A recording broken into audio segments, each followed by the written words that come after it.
He wasn't supposed to survive. Not out here, not in this kind of cold, and definitely not alone. The storm had come in fast that night, rolling down from the mountains like a living thing, swallowing the road, the trees, the sky itself, until the world outside Daniel Hayes' cabin was nothing but white noise and wind that howled against the wooden walls like it was trying to get in.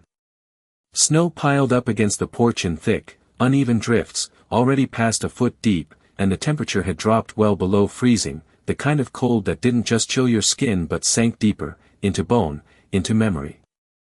Inside, the cabin was quiet except for the low crackle of a fire and the soft ticking of an old clock mounted above the doorway, each second stretching longer than the last. Daniel sat in his chair, staring into the flames without really seeing them, a mug of black coffee cooling in his hand, his thoughts somewhere far from the room, somewhere he didn't like to visit but couldn't quite escape. That's when it happened. Not a sound, not exactly. More like a shift. A feeling. The kind of instinct that doesn't ask for permission before it moves your body. Daniel's head turned slightly toward the front door, his brow tightening as the wind rattled the frame again, but this time, something was different. He set the mug down slowly, listening. Nothing. Just the storm.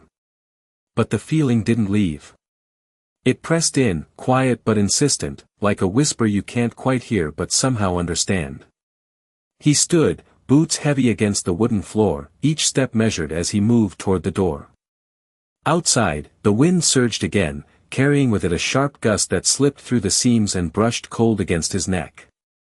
His hand hovered over the handle for just a second longer than it should have. Then he opened it.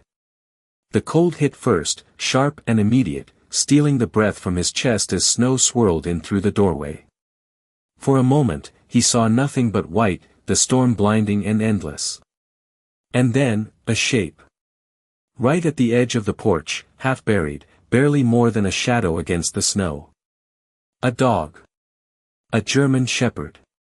Its body lay twisted slightly to one side, fur stiff with ice, ribs faintly visible beneath the matted coat, and a trail behind it, long, uneven, like it had dragged itself the last few yards on sheer wool alone. Daniel stepped forward without thinking, boots crunching into the snow as the wind pushed against him, but the dog didn't move. Not at first. Then, just as he reached it, there was the smallest shift. A breath. Barely there. The dog's head lifted an inch, maybe less, its amber eyes flickering open just enough to find him. And in that look, there was no fear. No panic. Just something quieter. Something deliberate. Like it had been looking for this door. Like it had chosen it. Then the strength left it. The head dropped. The body stilled again, sinking deeper into the snow as the storm kept falling, as if the night itself was trying to take it back. Daniel did not hesitate. He dropped to one knee in the snow, the cold soaking through his jeans almost instantly, but he did not feel it the way he should have. His focus locked onto the faint rise and fall beneath the dog's ribs, counting each shallow breath as if he could will the next one into existence. "Stay with me," he said under his breath, his voice low and steady, the same tone he had used years ago when everything depended on keeping someone alive just a few seconds longer. His hands moved carefully, practiced without thinking, brushing away the packed snow from the dog's face, clearing the frost from its muzzle so the air could reach it easier. The fur was stiff, brittle with ice, and beneath it the body felt wrong, too light, too still. For a moment, a familiar weight pressed against his chest, not physical but something deeper, something he had carried since a different night, a different loss, one that had never quite left him. He pushed it aside. Not now. He slid one arm beneath the dog's chest and another under its hind legs, lifting slowly, testing for any response. The dog did not resist. It did not even flinch. But as Daniel pulled it close, he felt it, faint but there, a weak flutter against his forearm, like a signal barely strong enough to reach him. Inside, the fire cracked louder as he kicked the door shut behind him, sealing out. The storm and the sudden quiet felt almost unreal compared to the chaos outside. He moved quickly across the room, laying the dog down near the hearth where the warmth gathered strongest, the glow of the flames reflecting off the damp fur as the ice began to melt into small dark patches on the wooden floor. "Come on," he murmured, already reaching for a blanket from the back of the chair, wrapping it gently but firmly around the dog's body, trapping what little heat remained. He moved to the kitchen without wasting a second, filling a metal bowl with warm water, not hot, just enough to bring life back slowly, the way he had been trained.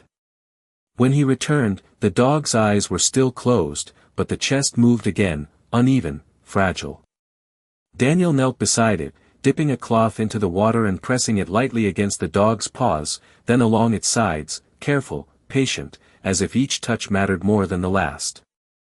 "You picked one hell of a night," he said quietly, though there was no humor in it, only a steady resolve that had not been there a few minutes ago.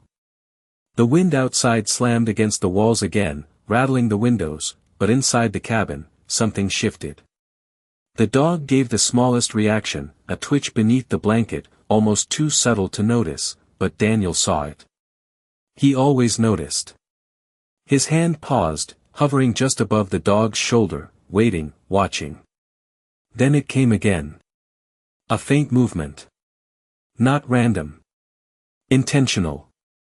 And then, just for a second, the dog's ears flicked, barely, like it had heard something beyond the room, beyond the fire, beyond the storm itself.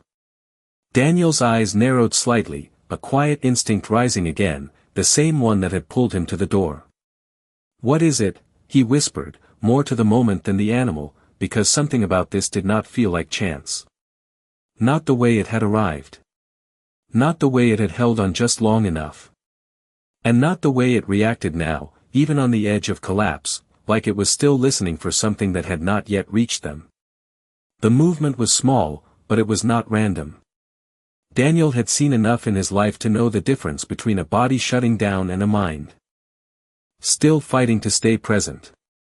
He leaned closer, his hand hovering just above the dog's shoulder, not touching yet, as if contact might break whatever fragile thread was holding it here. The firelight danced across the room, casting long shadows along the wooden walls, and for a moment everything felt suspended, like time itself had slowed to match the rhythm of those uneven breaths. Then the dog's eyes opened again, wider this time, not fully alert, but aware. They did not wander. They fixed on something past Daniel, past the room, aimed toward the front door. Its ears shifted again, a faint twitch, followed by a low, almost inaudible sound deep in its throat, not a growl, not fear, but something closer to warning, or memory. Daniel followed the direction of its gaze without thinking, turning his head slightly toward the door, the same door that now stood shut against the storm. For a second, there was nothing but the wind, still relentless, still pressing against the cabin like it wanted to be let in. But then he noticed it. The silence between the gusts. A pattern. Something not quite right. His instincts, the ones he had spent years trusting without question, stirred again, quiet but undeniable. He looked back at the dog. "You are not just lost, are you?" he said softly, more statement than question. The dog's breathing hitched, shallow and uneven, but its eyes did not leave his face this time. There was recognition there now, or something that felt close to it, as if it understood more than it should. Daniel reached out slowly, placing his hand gently against the dog's neck, feeling beneath the damp fur. That was when he found it. Not a collar in the usual sense, but what remained of one. A strip of worn material, partially hidden under the thick coat, pressed tight against the skin as if it had once been secured properly but had since been damaged, frayed at the edges. He carefully shifted the fur aside, his fingers brushing against a small piece of metal still attached. Cold. Smooth. Intentional. He turned it slightly toward the firelight, narrowing his eyes as the faint engraving caught the glow. It was not a name. Not something simple. It was coded. Marked in a way he recognized instantly, even after all these years. Training designation. Military issue. His breath slowed, his jaw tightening just enough to show the shift inside him. This was no stray. This was no accident. The dog had been trained, disciplined, shaped for something more than survival. And now it was here. In his cabin. On this night. The dog let out another faint sound, weaker now, its strength slipping again, but it pressed its head slightly toward his hand, as if anchoring itself to the contact. Daniel did not pull away.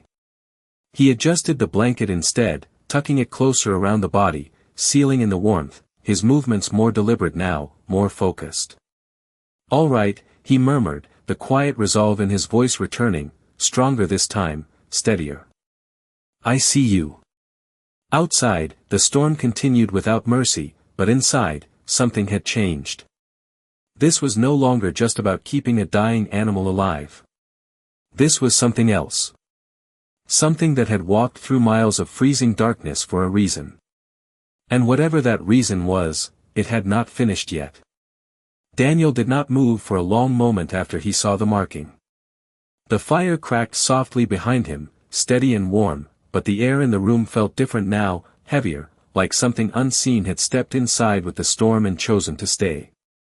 His thumb brushed lightly over the metal tag again, confirming what his instincts had already decided.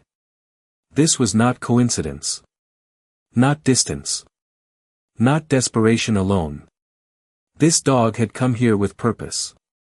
He exhaled slowly, the sound quiet but controlled, then reached for the towel beside him and began to dry the fur more carefully, working from the chest outward, restoring warmth 1 inch at a time.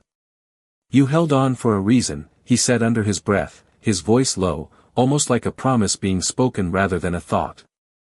The dog's breathing steadied just slightly, still fragile, still uneven, but stronger than before, as if something inside it had recognized safety and allowed itself to let go just enough to survive. Daniel rose to his feet and crossed the room quickly, his movements sharper now, more focused. He opened a cabinet and pulled out an old field kit, one he had not touched in years, the zipper stiff from disuse. When he set it down beside the dog and unzipped it, the familiar contents reflected in the firelight: simple tools, clean cloth, sealed supplies, everything designed to buy time when time was the only thing that mattered. He worked with quiet precision, checking the dog's paws, clearing away packed ice, wrapping them loosely to protect what warmth had returned. Each motion was deliberate, controlled, as if he were back in another place, another life, where hesitation cost more than just seconds. The dog shifted faintly beneath his hands, a small movement, but this time it leaned into him, not away. Trust. It came without words, without hesitation, offered in the simplest way possible. Daniel paused at that, just for a second, his hand resting along the dog's shoulder, feeling the faint but steady rhythm beneath the fur. "Easy," he murmured, softer now. "You are not alone anymore." Outside, the wind surged again, stronger, pushing against the cabin with a force that made the walls groan slightly in response. The windows rattled, the frame creaked, but Daniel did not look up this time. His attention stayed exactly where it needed to be. Still, the dog's ears twitched again, sharper now, more alert despite the exhaustion pulling it down. Its head shifted just slightly toward the front of the cabin, toward the door, toward whatever lay beyond it. That same low sound returned, deeper this time, not fear, not pain, but warning. Daniel's eyes narrowed again, the feeling returning stronger now, no longer a whisper but a quiet certainty building in his chest. He followed the dog's gaze once more, his body turning just enough to face the door fully. The storm masked everything, burying sound beneath layers of wind and snow, but there was something else beneath it, something subtle, something out of place. He stood slowly, not rushing, not reacting, just listening the way he had been trained to listen when the difference between safe and not safe was measured in seconds. The dog shifted again behind him, a little stronger this time, as if whatever strength it had left was being used not to survive, but to make sure he understood. Daniel stepped toward the door, stopping just short of it, his hand hovering near the handle once again. His reflection stared back at him in the dark glass, steady, controlled, but his eyes had changed. The past had not followed him here. It had been waiting. And now it was standing just on the other side, buried under snow and silence, waiting to be found. Daniel did not open the door right away. He stood there, listening, his hand hovering inches from the handle as the storm pressed hard against the cabin walls, filling the silence with noise that made it easy to miss what did not belong. But he had learned long ago that danger did not always arrive loud. Sometimes it hid inside the quiet spaces between sounds, in the rhythm that felt just slightly off. He tilted his head, narrowing his focus, letting the chaos of the wind fade into the background until something else surfaced beneath it. A faint disturbance. Not a voice. Not a step. Just a subtle shift in the way the snow moved against the porch, like something had interrupted its fall. Behind him, the dog let out a low, strained sound, more urgent now, pushing what little strength it had left into that single warning. Daniel glanced back over his shoulder. The dog's eyes were open again, locked on him, not the door this time, but him, as if making sure he understood. That look settled something inside him. This was not fear. This was communication. He nodded once, a quiet acknowledgement, then turned back to the door and opened it slowly. The wind surged in immediately, colder than before, biting at his face and hands as snow swept across the threshold in a swirling rush. He stepped onto the porch, boots sinking several inches into the fresh layer, the storm pressing against him from all sides. Visibility was almost nothing, just a blur of white and motion, but he did not need to see far. He looked down. The tracks were still there. Faint now, nearly erased by the snow, but visible enough if you knew how to read them. The dog had not walked straight. It had stumbled, paused, circled once near the edge of the clearing, then forced itself forward again, each step shorter than the last until it reached the door. But there was something else. A second pattern. Lighter. More distant. Not overlapping, but present. Leading in the same direction. Daniel crouched slightly, brushing a gloved hand across the surface to clear away the fresh powder, revealing just enough beneath to confirm what his instincts had already decided. The second set was older, partially filled in, but it had followed the same line through the trees before breaking away somewhere beyond the reach of the porch light. He straightened slowly, scanning the darkness beyond the cabin, but the storm gave nothing back. No movement. No shape. Just endless white swallowing everything beyond a few yards. Still, the feeling remained, steady and undeniable. The dog had not come alone. Not entirely. Something had been out there with it. Whether it still was, that part was not clear. Daniel stepped back inside and closed the door firmly, sealing the cold out once more. The warmth of the fire met him again, but it did not feel the same as before.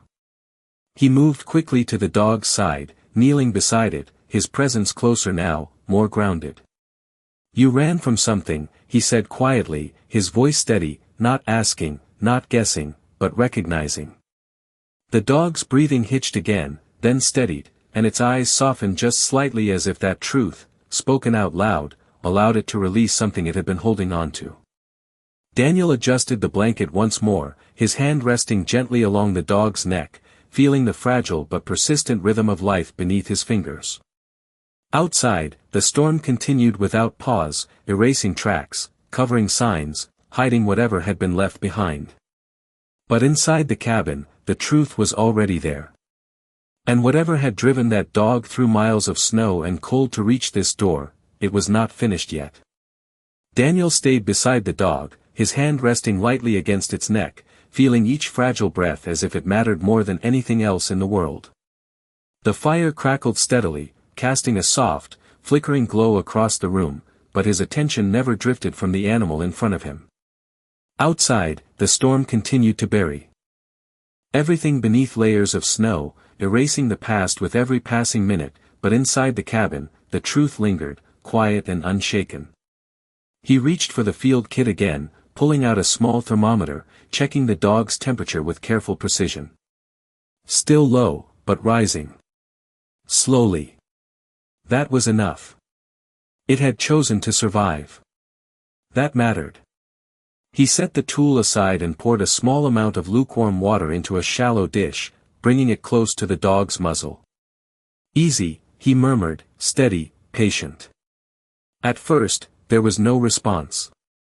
Then, after a long second, the dog's nose twitched, followed by the faintest movement of its tongue, barely touching the surface. It was not much, but it was everything. Daniel exhaled quietly, a breath he did not realize he had been holding, and adjusted the dish to make it easier. "That is it," he said softly. "Stay with me." The dog's eyes opened again, clearer now, though still heavy with exhaustion. They found his face without hesitation, holding there, steady and searching. There was something in that gaze that reached deeper than instinct, something that felt deliberate, aware. Daniel had seen that look before, in places far from here, under conditions far worse than this, and it stirred something in him that had been buried for years. A memory. A partner. A bond that did not need words. His jaw tightened slightly, not in pain, but in recognition. "You are trained," he said quietly, almost to himself. The dog's ears flicked again, a subtle but undeniable response, and its head shifted just enough to lean into his hand. Not random. Not weak. Intentional. Daniel's eyes narrowed, the pieces aligning faster now. The marking on the collar, the way it moved even on the edge of collapse, the way it listened, the way it chose him. This was not just a dog that had run. This was a dog that had been sent. The realization settled heavily, but not with fear. With clarity.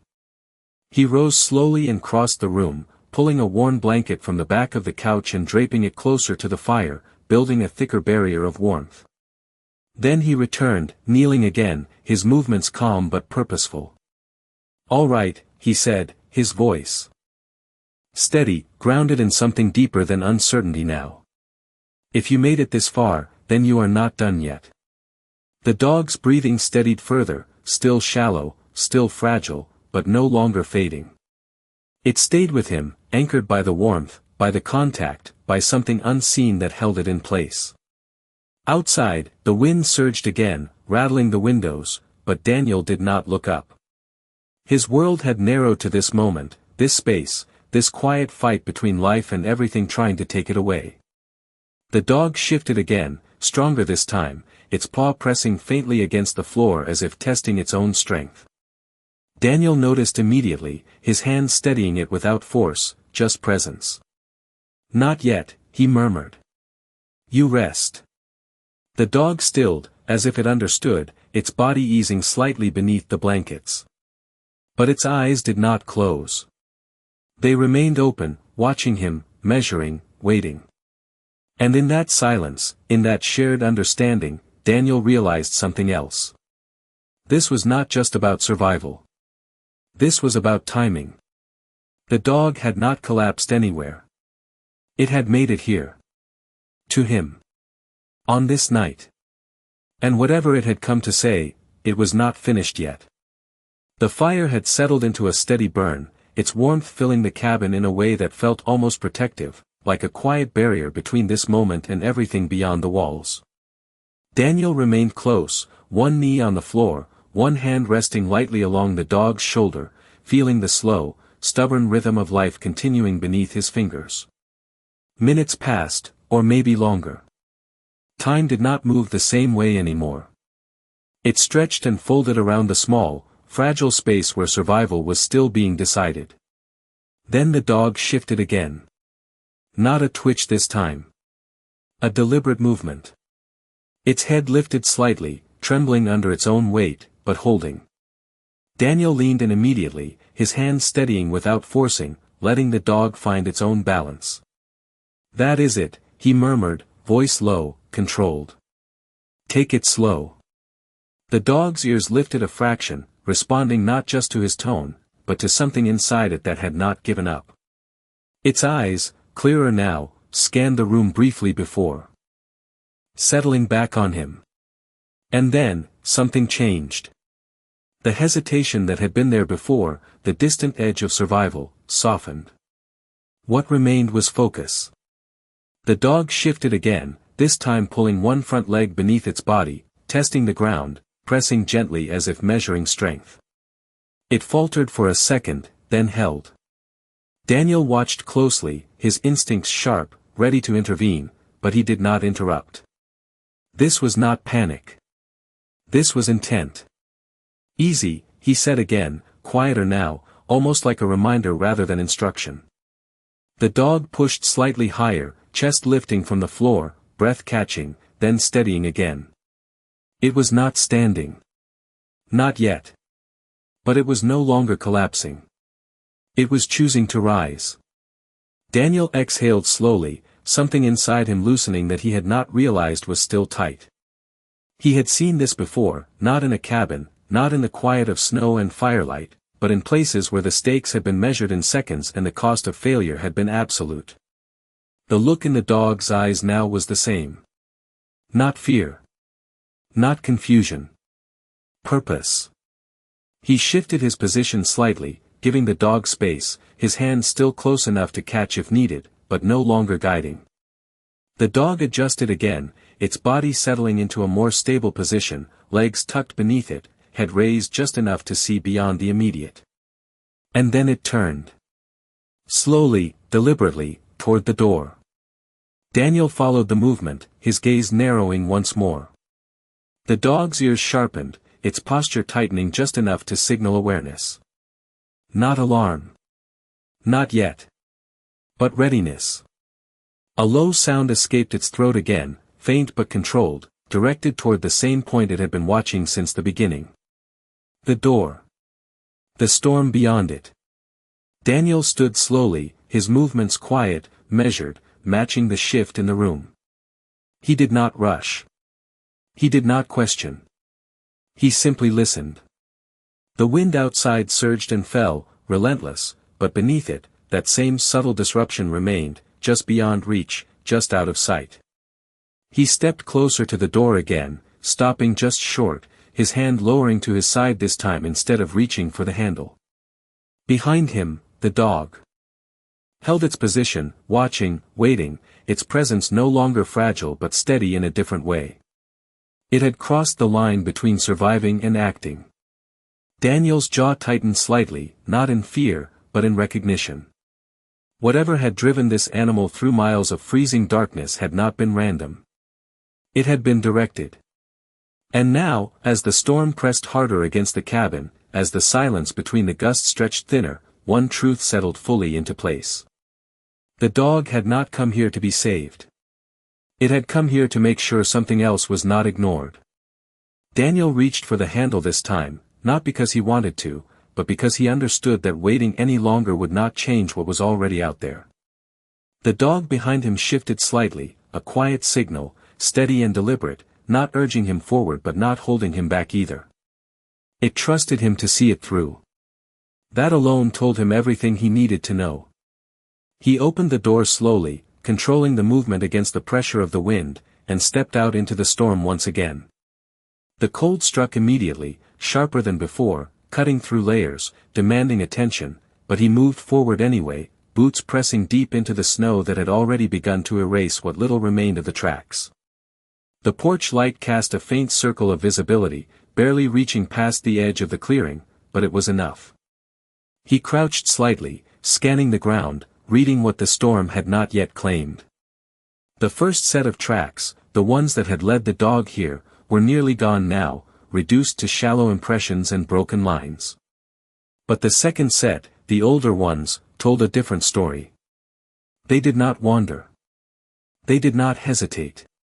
They moved with direction, cutting through the trees before veering off sharply toward the north ridge, the steeper part of the land where the forest thickened and the terrain dropped unevenly.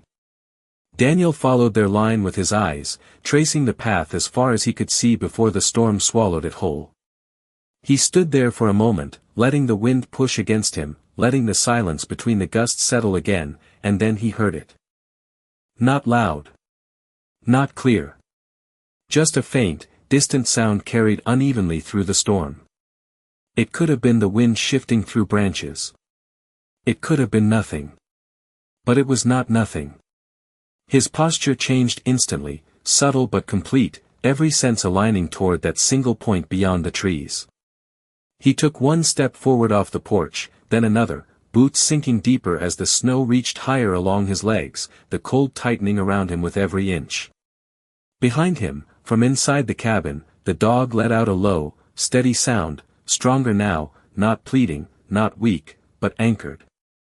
It did not want him to hesitate. It wanted him to understand. Daniel stopped, turning his head slightly back toward the open door. For a second, he considered it. The warmth inside. The safety. The simple choice of staying. But that was never really a choice. Not for him. Not anymore. He stepped back onto the porch, not retreating, but deciding. He moved quickly now, closing the door behind him once more, sealing the cabin, sealing the dog inside where it could continue to recover. Then he crossed the room with purpose, grabbing his coat, pulling it on with practiced efficiency, reaching for a flashlight and a pair of gloves, each movement precise, controlled. When he turned back toward the dog, it was watching him, fully alert now despite the exhaustion still holding its body down. Their eyes met for a brief moment, and nothing needed to be said. Daniel gave a small nod, barely noticeable, but enough. "I will find it," he said quietly. Not a question.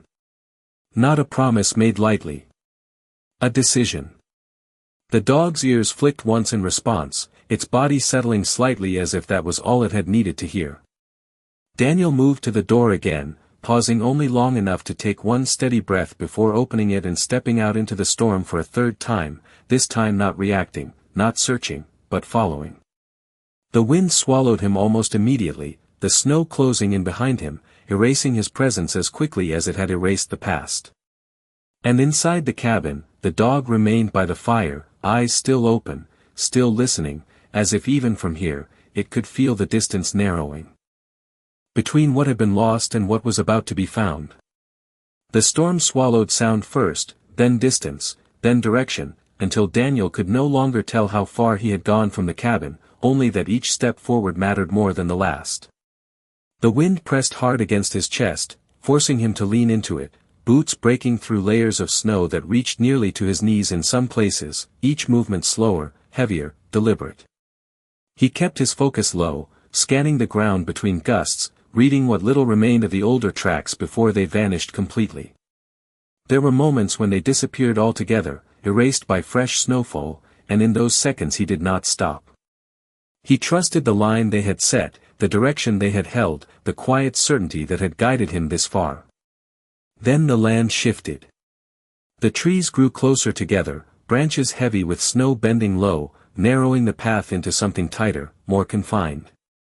The wind softened just enough here to let other sounds exist, faint, uneven, carried through the stillness that followed each passing gust.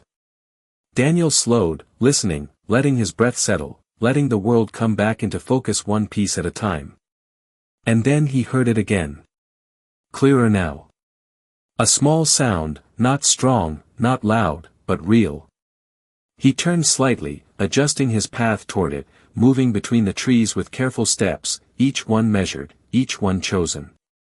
The sound came again, and this time there was no mistaking it. Not the wind. Not the forest. Something alive. He moved faster, not rushing, but closing the distance with purpose, pushing through a narrow break between two snow-laden trunks until the ground dipped slightly ahead of him. A shallow hollow. Protected from the worst of the wind. That was where he saw it. A second dog. Smaller. Curled tightly into itself beneath the low cover of fallen branches, its body half hidden beneath snow that had begun to settle over it like a quiet blanket. Its breathing was faint but present, just enough to stir the powder around its muzzle with each shallow exhale. Daniel stopped for a fraction of a second, taking it in, confirming what he already knew. The path.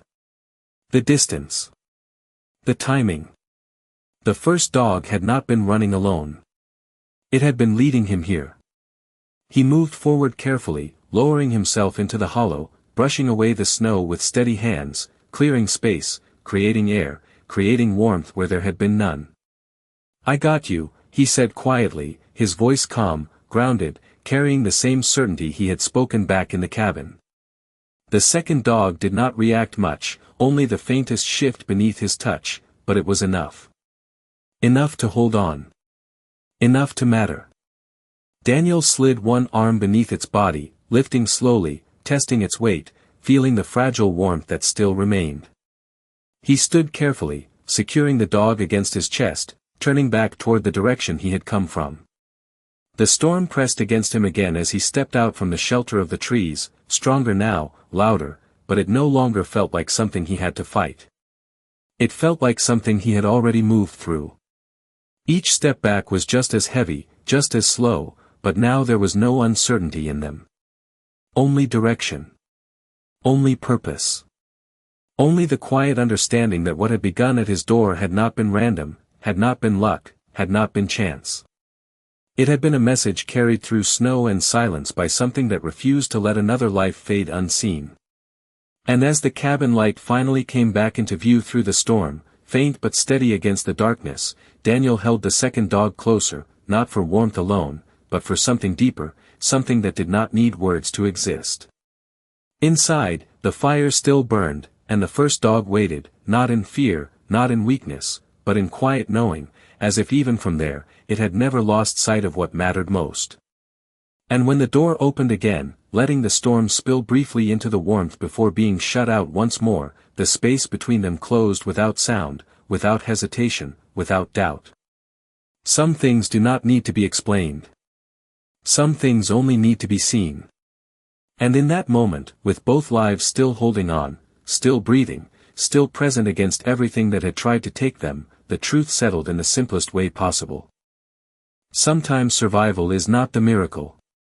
Sometimes the miracle is being led to the place where it becomes possible.